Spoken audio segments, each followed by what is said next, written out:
Bismillahirrahmanirrahim. Assalamualaikum warahmatullahi wabarakatuh. Puji syukur atas kadar Allah Subhanahu wa taala atas semua limpahan rahmat dan kasih sayangnya bagi kita semua, di mana kita masih diberi kesehatan untuk terus berbagi aktivitas Tridharma perguruan tinggi di dunia maya Indonesia.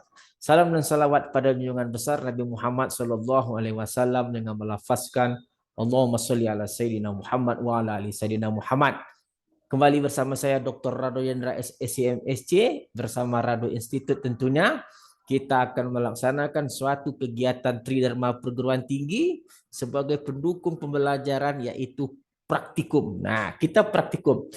Jadi kalau kita lihat judul praktikum kita kali ini adalah, jadi kalau kita lihat judul praktikum kita, paket RISMEF untuk kemudahan riset menggunakan model ekstrim distribusi GEV atau Generalized Extreme Value. Nah, ini teori kita atau topik kita pada pagi hari ini. Kalau sebelumnya kita telah melaksanakan bedah riset artikel, kita menggunakan bahasa program R yang cukup mengerutkan kepala. Dari teoretikal sampai bahan R-nya itu sendiri. Kita lihat kemarin bagaimana kita menggunakan selalu paket NLM, nonlinear modeling, tapi kita masih dituntut untuk mengetahui log likelihood-nya. Jadi tidak hanya bisa sebatas kita hanya mendapatkan NLM, terus-terusnya tidak bisa. Kita harus menjalankan berbagai proses bahasa komputer yang menjamin bahwa program yang kita buat kemarin itu jalan. Di antaranya nilai awalnya, lalu beberapa syarat jika M-nya sama dengan 0 dan seterusnya, jika X-nya 0 dan seterusnya. Itu merupakan pemikiran-pemikiran yang kita upayakan agar programnya itu jalan tanpa ada hambatan. Nah sekarang kebetulan dalam R itu sendiri ada namanya paket ISMEF. Jadi ISMEF, jadi paket ISMEF.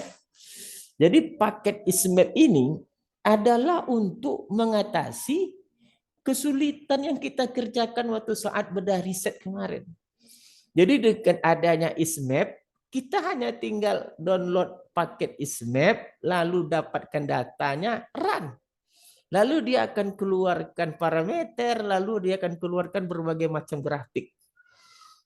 Nah ini keseruan kita kalau kita banyak melihat, banyak membaca apa yang ditulis orang, apa yang sudah ada dalam R. Kita terus lihat. Waktu-waktu senggang kita lihat R apa paket-paket baru yang diberikan gitu. Kita baca, kita lihat dan kita gunakan. Ya kalau enggak bisa membuat, kita bisa menggunakan. Jadi kadang-kadang memang sih dalam hati ini bagaimana cara membuatnya. Kok saya hanya bisa memakai saja, yaitu hal yang biasa. Kalau kita kait-kaitkan dengan cerita beberapa pengabdian masyarakat di Rado Institute, kita pernah membahas Lionel Messi itu pemain bola yang hebat. Tetapi dia hanya bisa menyepak bola. Skill menyepak bola dia punya. Bagaimana lari kencang sambil menepak bola pada titik sasaran yang tepat. Tapi Lionel Messi tidak bisa membuat bola. Nah itu kan sama saja seperti itu. Jadi kalau hanya memiliki kemahiran tentang menggunakan, ya gunakan sajalah. Tapi kalau bisa ngertilah sedikit-sedikit apa teori yang digunakan, seperti apa gambarannya gitu ya. Kita ini tidak ada yang sempurna gitu ya. Maka ya pakai saja. Oke. Nah, sekarang kepentingan dari paket ISMEF ini tentu kita telah bahas adalah untuk membahas mengenai pemodelan yang menggunakan data ekstrim. Oke, kita udah bahas data ekstrim berkali-kali gitu. Dan salah satu pemodel yang digunakan yang paling sering adalah disebut dengan GEV. GEV ini adalah Generalized Extreme Value. Nah, ini yang disebut dengan GEV. Jadi sebuah nama model atau fungsi densitas peluang atau suatu distribusi yang khusus digunakan untuk yang khusus untuk mengelola data-data ekstrim. Nah, beberapa kepentingan atau manfaat dari data-data ekstrim ini mungkin dapat kita lihat dari beberapa manfaat ya. Seperti kecepatan angin ekstrim. Nah, kecepatan angin ekstrim itu bisa bermanfaat untuk pembangkit listrik tenaga angin. Nah, ini pembangkit listrik tenaga angin. Pembangkit listrik, kita singkat PL saja, pembangkit listrik tenaga angin. Oke. Tenaga angin. Nah, untuk menentukan apakah angin ini sangat berpotensial sebagai pembangkit suatu tenaga listrik, tentu kita harus mempunyai data ekstrim. Angin maksimalnya seperti apa sih gitu. Karena kalau saya tidak salah, tenaga listrik angin ini kan ada mempunyai reng-reng. Kalau untuk sekian-sekian itu untuk listrik rumah tangga. Anginnya sekian-sekian itu untuk industri. Nah, jadi kita memerlukan data-data kecepatan angin ekstrim untuk keperluan pembangkit listrik tenaga angin. Ada juga lagi pembangkit listrik tenaga matahari, sinar matahari, pembangkit listrik berdasarkan pada suhu panas. Oke, berdasarkan sinar matahari, kita katakanlah sinar matahari atau suhu panas bolehlah sinar matahari. Matahari.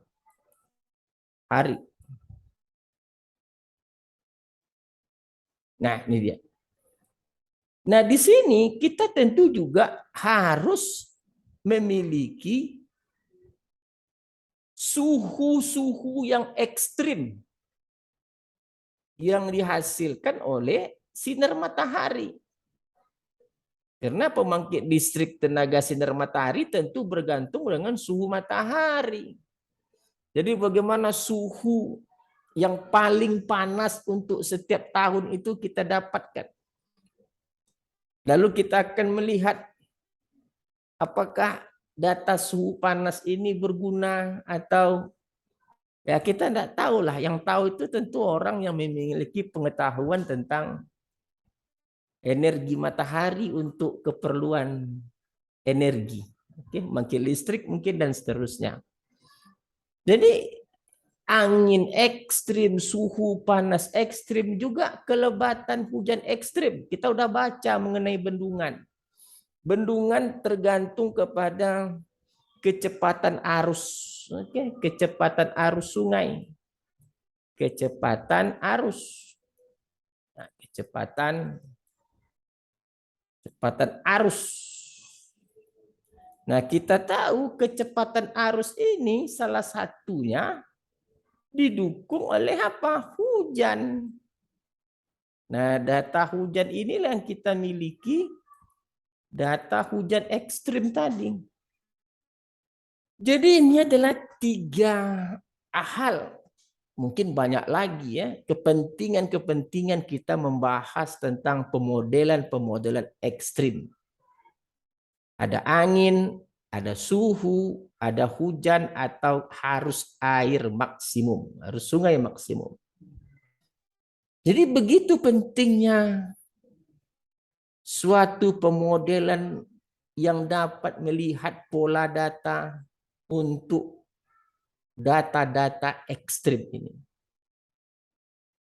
Luar biasa data-data ekstrim. Oke. Nah, coba kita lihat R kita lihat ISMEF, kita stop share, kita buka R. Share screen, kita buka R kita. Nah, ini R kita. Nah, di R kita ini kita pertama sekali tentu harus mendownload ISMEF. Bagaimana cara mendownload ISMEF? Ambil package, lalu ada install packet. Lalu install packet, Anda teruskan saja perintah sehingga nanti ketemu ISMEF lalu install. Karena saya sudah install, nanti yang sudah saya install, kalau sudah berhasil diinstal, lihat di load package. Setelah load package, Nanti Anda periksa ismef itu udah ada atau belum gitu. Nah, ini ismef saya, ismef. Nah, ini ismef. Lalu kalau sudah Anda install ismef, lalu Anda lihat load package, lalu cari ismef. Setelah dapat ismef Anda okekan. Nah, ismef sudah diokekan.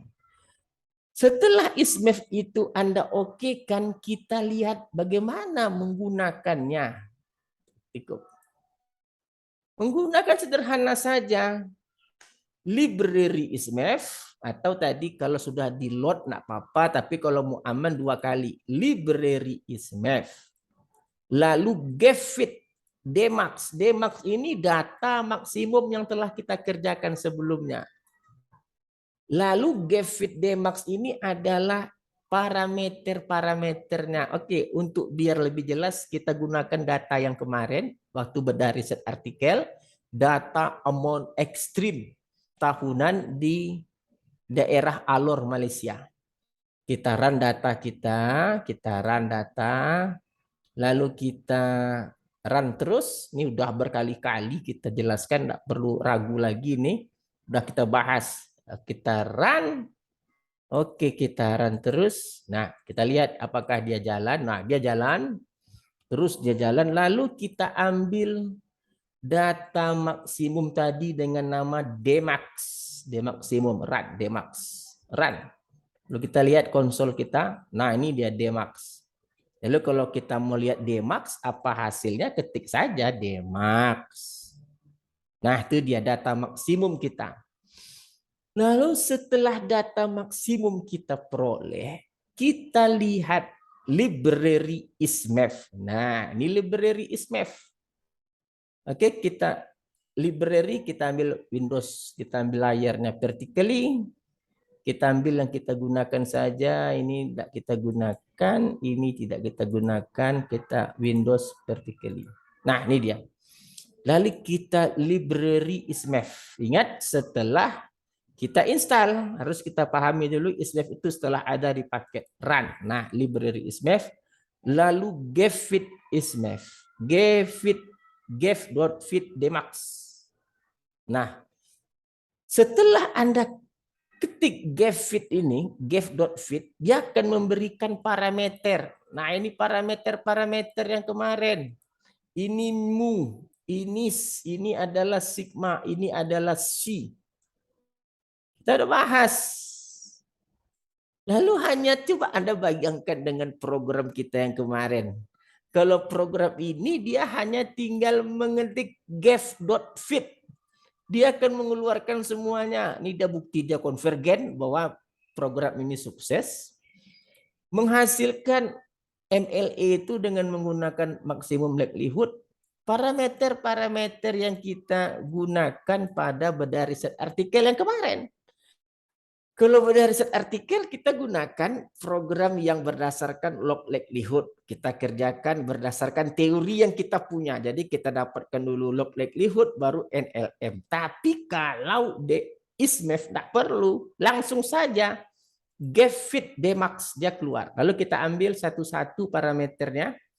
Kenapa kita perlu ambil satu-satu? Karena nanti mau kita buat grafik. Nah, kita lihat, kita menggunakan namanya satu-satu GFOC. GFOC upah kita runkan GFOC dulu. Oke. Nah, tadi kita sebut namanya GFOC. Nah, GFOC itu adalah GFOK. Parameter-parameternya ingat ini theta, ingat theta kemarin namanya adalah sigma, mu adalah mu, eta adalah C. Itu namanya kemarin yang benar. Jadi kalau mau kita panggil theta misalnya, theta ini dia 37,5. Karena kita ambil yang kedua. Oke, kita memerlukan namanya. Lalu kita memerlukan mu 104. Ini yang di depan. Ini mu. Oke. Lalu eta atau C tadi. Eta. Ini 0,05. Nah, setelah 3 parameter ini dapat, kita tinggal menyesuaikan dengan teori kita yang lalu. Untuk menggambarkan density plot, ingat FGFOC ini udah kita bahas ya, waktu Anda udah tahu ini density probability density function untuk GEV. Sedangkan ini F besarnya, distribution function. F besar, ini F kecilnya. Lalu ini kuantilnya. Lalu kita run seluruhnya, kayak kemarin. Nah, kita lihat nanti gambar nih, dia seluruhnya kita run. Lalu kita coba gambarkan par. Nah, ini kita jalankan par dan seterusnya. Nah, dah kita run. Oke, ini dah hasilnya. Sama saja. Nah, ini adalah gambar berdasarkan kita buat satu-satu setelah parameternya dihasilkan oleh ISMEF. Lalu kita pisahkan, kita ambil theta, kita ambil mu, kita ambil eta, lalu kita masukkan ke dalam density function, kumulatif atau distribution atau kuantilnya. Lalu kita jalankan grafiknya, dapatlah seperti ini. Nah, ini terkesan repot juga. ISMEF menyediakan hal yang paling mudah. Di ISMEF, kalau untuk grafik-grafik ini, cukup Anda hanya mengetik GFIT. Nah, contoh B misalnya ya. B, kita ambil Windows vertically. Kita tutup dulu gambarnya, kita besarkan. Nah, coba kita lihat. Di ISMEF, tidak perlu kita buat GFOC, F, tidak perlu. Tidak perlu kita berikan density function, distribution function, kuantil, hanya langsung B, GFIT Dmax, lalu GFIT Diax. Nah, ini GFIT Diax ini plot gambar grafiknya, coba kita run. Kita run. Nah, coba lihat.